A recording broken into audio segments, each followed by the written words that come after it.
Every single day, millions of people do everything they were told to do. Go to school, get a job, work hard, pay your taxes, save a little. And yet, they never seem to get ahead.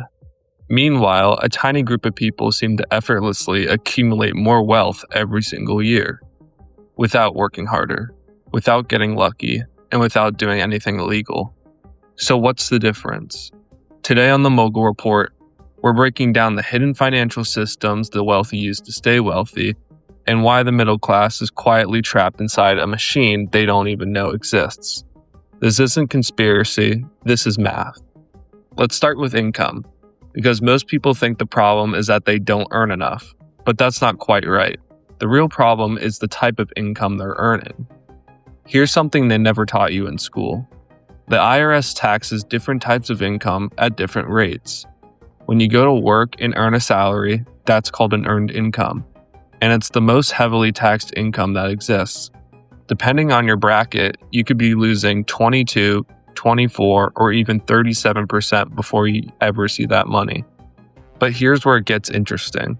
When a wealthy person makes money from investments, stocks, real estate, businesses, that's called capital gains income. And what's the maximum tax rate on long-term capital gains? 20%, and in many cases, 0. So the person working a $100,000 salary might take home $68,000 after taxes.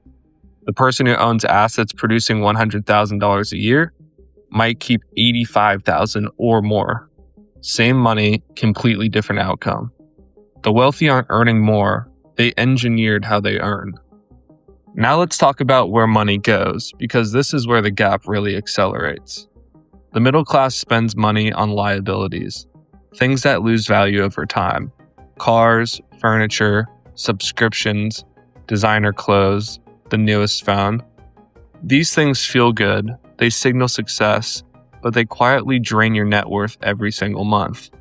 The wealthy, on the other hand, obsessively accumulate assets. An asset is anything that puts money into your pocket even while you sleep.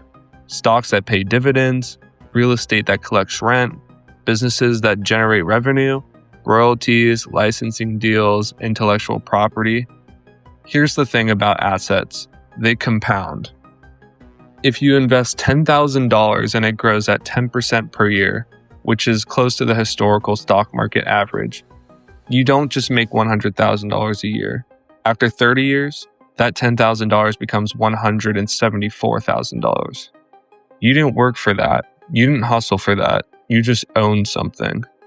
This is the secret the wealthy figured out, and then passed on to their children while public schools taught everyone else how to fill out a job application. Here's one of the most misunderstood concepts in personal finance. Debt is not inherently bad. I know that sounds crazy, but stay with me. The middle class uses debt to buy things that go down in value.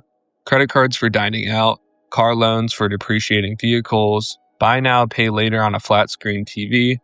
This is called consumer debt, and it's a financial poison. But the wealthy use debt completely differently. They borrow money to buy assets, things that appreciate in value and generate income.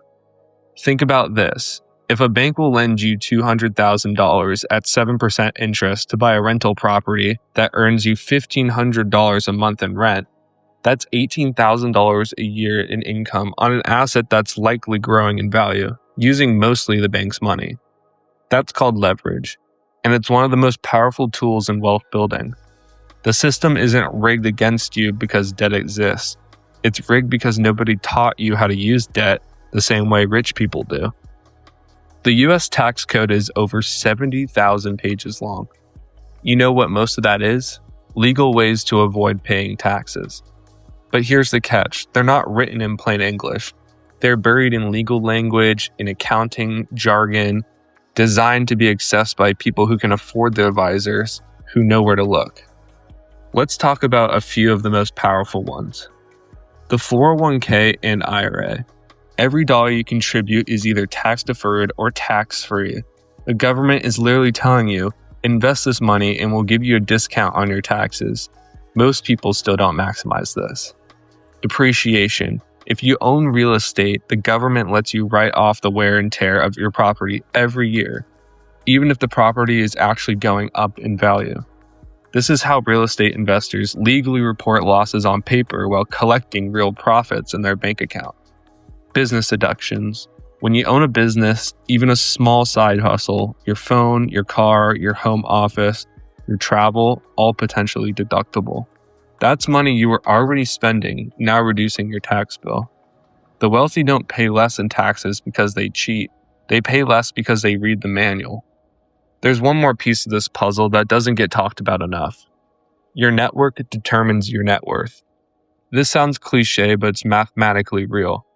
The wealthy have access to deal flow that the average person never sees. Private investment rounds before a company goes public, off-market real estate deals that never hit the listings, business partnerships formed at golf courses and charity events. The right introduction can be worth more than years of savings. And the brutal truth is, these opportunities flow through relationships, not merit. Which means if you're not in the room, you're not in the deal. This is why wealthy families invest in education, memberships, and social circles, not just for the knowledge, but for the access. The good news? The internet has cracked us open, slightly. Twitter, LinkedIn, Discord communities, local investor meetups. You now have tools to build proximity to people who can change your financial trajectory. But you have to be intentional. You have to show up and you have to bring value. So let's bring this all together. Because information without action is just entertainment. Here's your Mogul Report playbook. Number 1, shift your income type. Start learning about investing, open a brokerage account, buy your first index fund. The goal is to build income that isn't tied to your hours. Number 2, buy assets before liabilities. Every time you're about to make a purchase, ask yourself, does this put money in my pocket or take it out? Number 3, use debt strategically. Kill high-interest consumer debt fast, but don't be afraid of debt on income-producing assets. Number 4, learn the tax code. Talk to a CPA, start a side business, max out your retirement accounts, stop leaving money on the table. Number 5, upgrade your network. Find communities of people who are where you want to be. Proximity is leverage. None of this is a secret. It's just that one group was taught it and the other group wasn't. Now you know. The system wasn't designed with you in mind, but it wasn't designed to stop you either.